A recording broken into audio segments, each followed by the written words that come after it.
Thank you, my wife.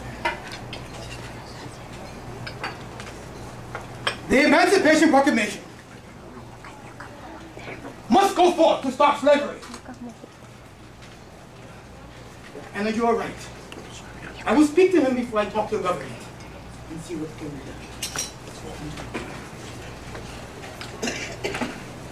Mr. Lincoln.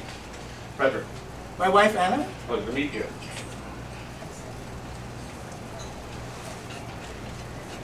I'm about to talk to your staff, your executive staff, and I feel there's some information I must go over with.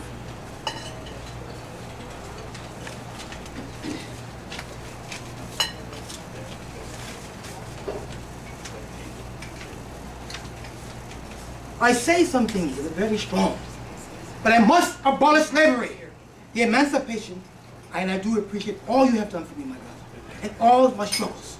You have been there for me, but I say this. You're depriving my brethren of the unconditional rights to be free. I am not here to talk about the fascination of my accomplishments or the educational prosperities. The insignificance of my prominence helps me to be more sympathetic to my brethren's plight. The abolitionists of the North believe that all the slaves should be free. What do you think? What is this? We must say that, the vindication, and all this must be said, because our brethren are to be free. I am not a Confederate sympathizer. Something must be done. And it is an outrage. And I say to you this.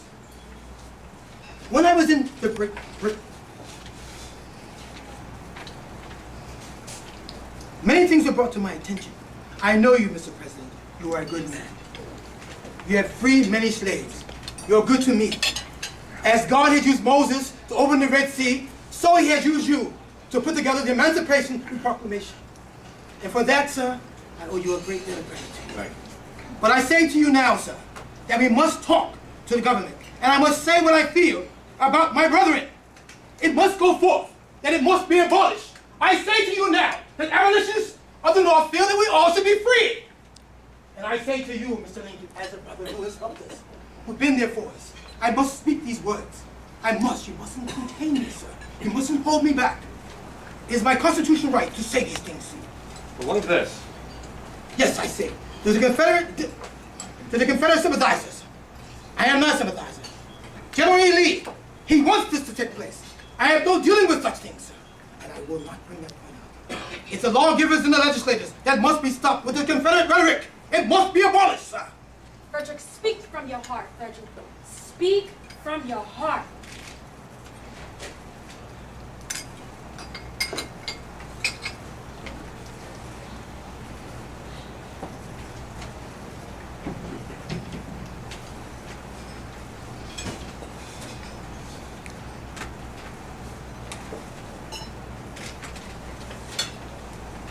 Mr. Lincoln, there is no pretense in you. You are a true patriot, sir.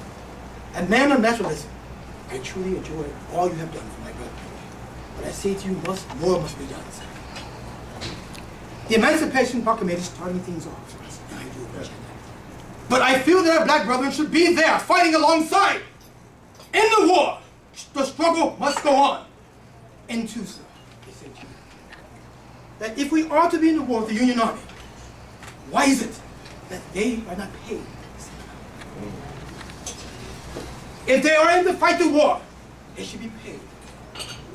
And I know this is something, sir, that it takes time. Please consider it. And to the Confederacy and their discriminatory attitude and their philosophies and their technologies, the things that they said, it is wrong. Mr. Lincoln, did you know that in the South there's a prison and a civil prison? The Union soldiers are held there. They are dying from starvation, sir. Yes. Dysentery is running rampant. It must stop.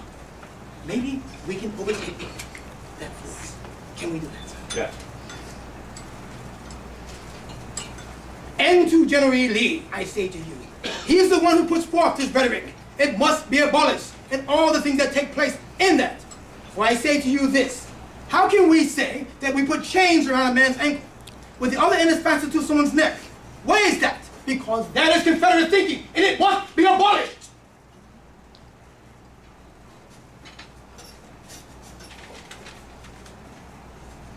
I say to you all here today, I had a chance to visit Great Britain. I said some strong things here, but here is what I had to say. I do not go back to America to remain quiet, to enjoy the life of comfort. I glory in conflict. I herefore exult in victory. I know that victory is certain. I turn my back upon comfort and respectability. I might maintain even here, still, I will go back for the sake of my brethren. I go to suffer with them. I go to endure with them, to go under insults with them, until the victory itself is achieved. And this is what I'm going to do, sir, my brother. But I say this to you as well. The lawgivers and the legislators of the Confederate government must stop with the rhetoric. It is wrong. And I say unto you, it is wrong. Slavery must be abolished on the other side of the ocean as well as here. I am not a sympathizer. I'm a man of true rights and freedom. And it must stop.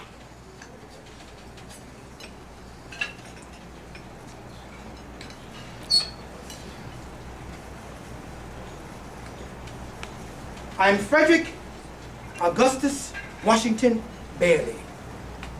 I am a slave. I say to you, I was raised by my mother, Harriet Bailey.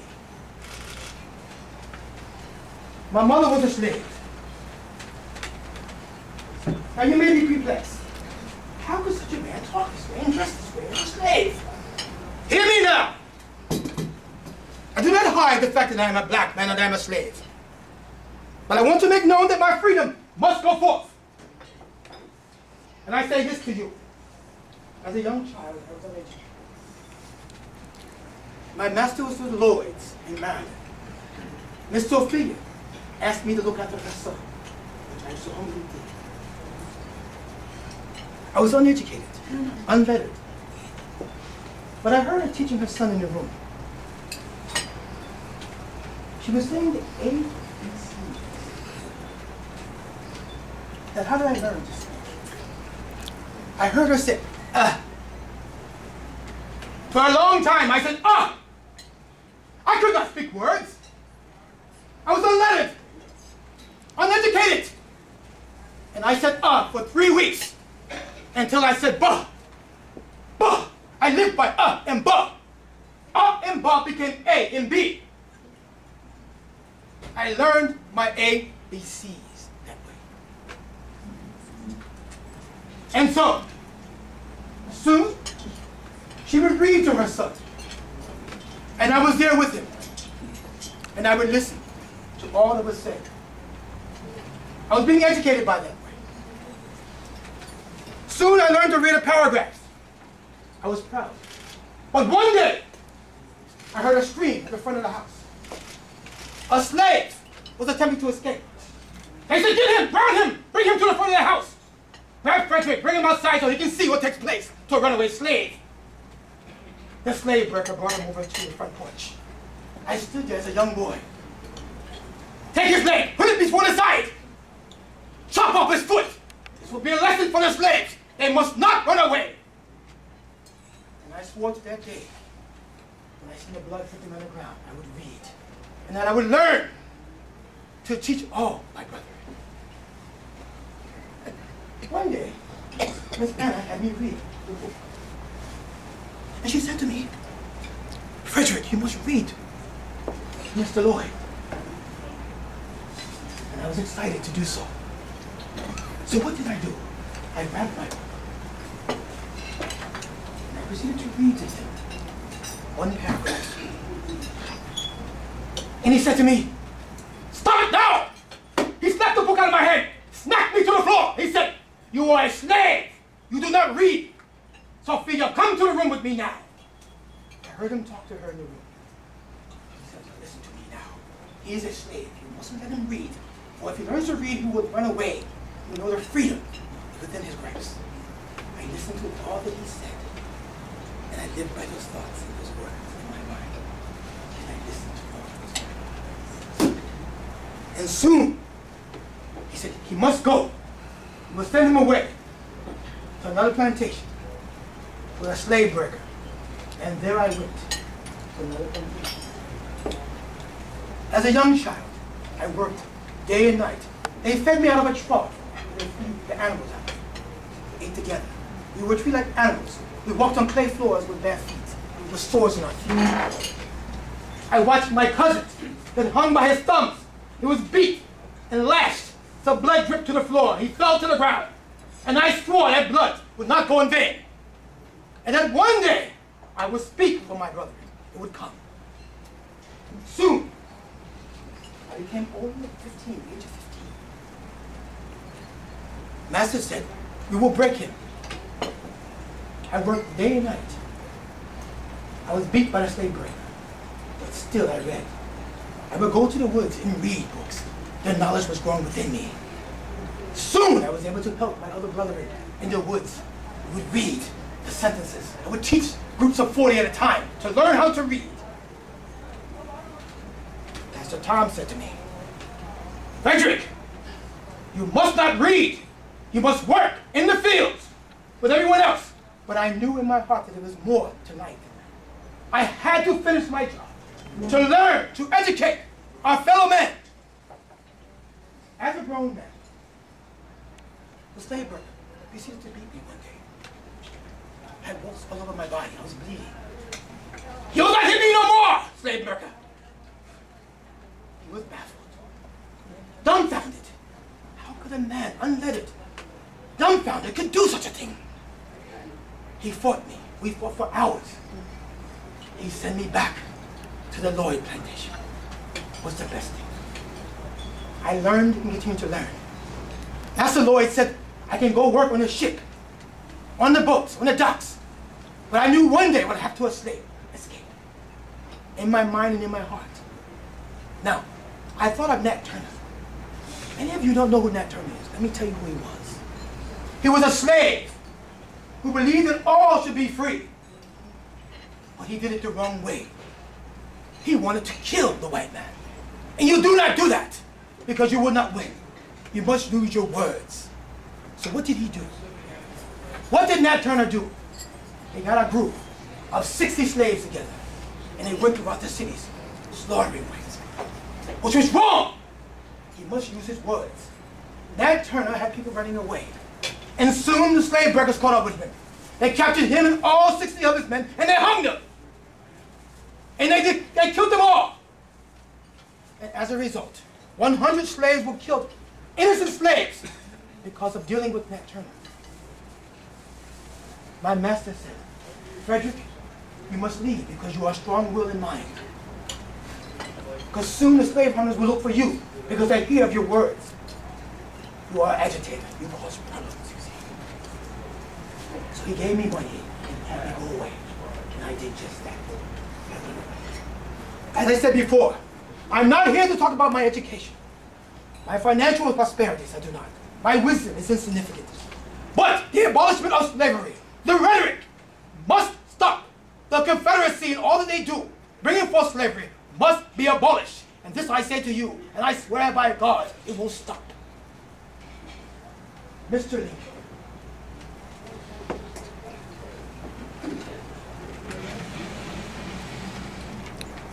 I say to you, sir, the Emancipation Proclamation is a wonderful thing that you have done.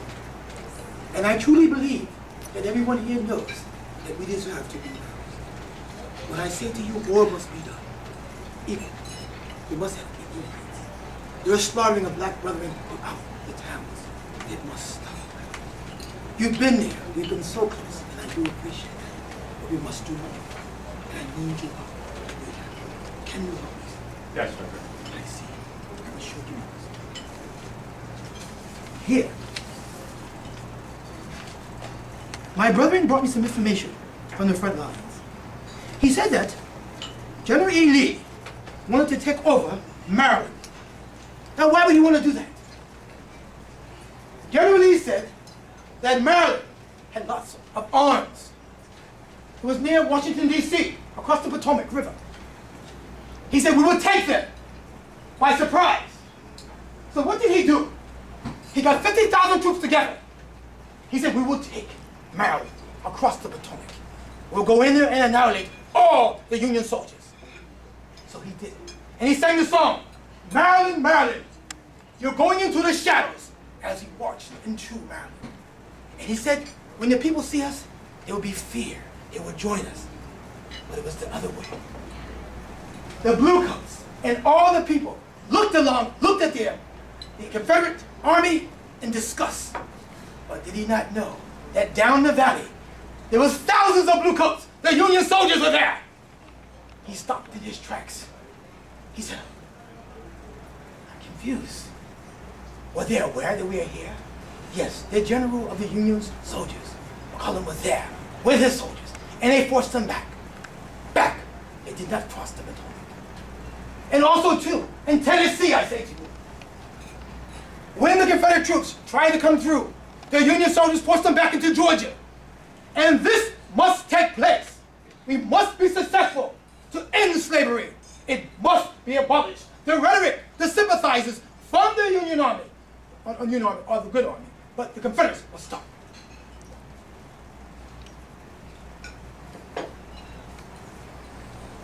And I say to you, Mr. Lincoln, there must be abolished. I do not come here to start a rainstorm. I come here to start thunder. I come here to start a tornado. I want to see the nations quake with freedom. I want to see my brethren set free. So I see all the slaves who are being killed in different countries. And I will go across the country to speak in my brother's behalf.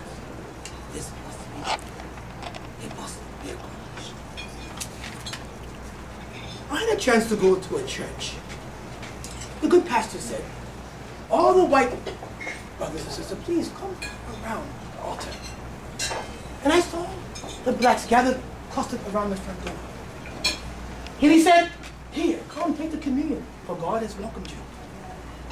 And soon, white missionaries moved to the side. He said, come in, my black brother. You know what he said? God does not see color. For when I heard that, I knew in my heart, this was a righteous man. So I say to you here, I thank you, because the North has been very hard in abolishing slavery. And I truly believe that. But the South must learn. It must stop. And so I say to you now that we need to have 100,000 black troops to join the Union Army. So I say to you now that with that, they should be paid fairly, as well as treated fairly, as well as ranked fairly. We share the same blood. True, I know this is too much too soon, but it must stop now. I am one black man who believes that we can be free, we can exist, it can take place.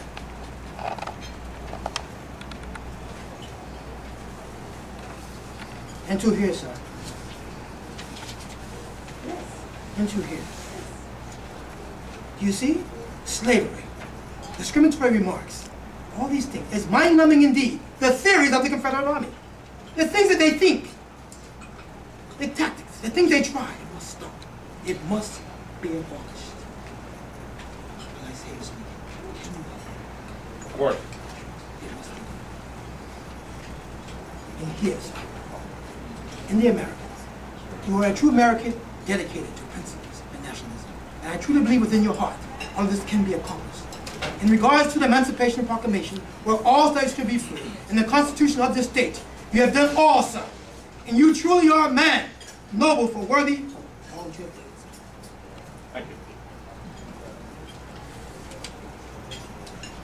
you. Here, sir, within the armies, General E. Lee goes to Tennessee and throughout. Black slaves are there, and they want to join. So we will come. Is there a place that we can go, sir, to see if they can join Army and the Ranger? Should they all come to Maryland or to D.C. to do this? I will also recruit my own 2 children to be a part of the Union Army. Yes. As well as here, over the mountains, in the hills, their Confederacy. We have lost many battles, but we must continue to fight. And I will take my time to go across the country to speak for freedom for all those who are fighting. And so I say to you all here now, as I say to President Lincoln, that slavery must be abolished. We must think of the innocent black people that were killed when they were brought over here in the 1500s. Do you remember? Think how slavery started. Leaving their land, thrown off the ship as animals. For 250 years, I say to you, we have been sold into slavery, into bondage. Now is the time to free our brethren. And I say to you, the North, I thank you for the Emancipation Proclamation which you have so dearly put forth to help my brethren to be free. And I say to you now, thank you very much. And have a blessed day.